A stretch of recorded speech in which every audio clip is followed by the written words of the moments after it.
44 günün tarixi yenidən canlanır. Zəfər Muzeyindən görüntülər. 8 noyabrda Bakıda qapılarını açan Zəfər Muzeyi yaxın tariximizin ən qürurverici səhifələrini yaddaşlara həkk edən yeni məkanlardan biri oldu.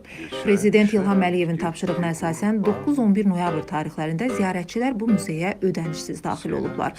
Ölkə azın çəkiliş qrupu olaraq həmin məkana yollandıq.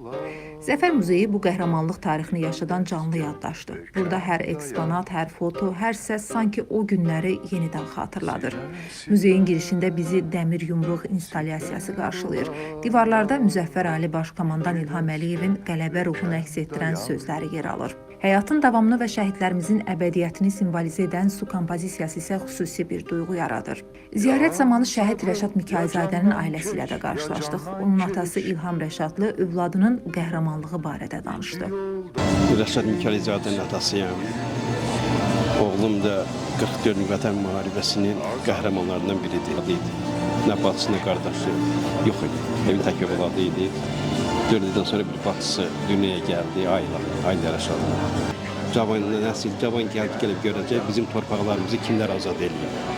Təşəkkür edirəm sizə də. Ziyarətçilər arasında olan tələbə və məktəblilər də bizimlə təəssüratlarını bölüşdülər. Bizim qalib gəlməyimiz burada əks olunubdur və bu məndə çox yaxşı təsir yaratdı.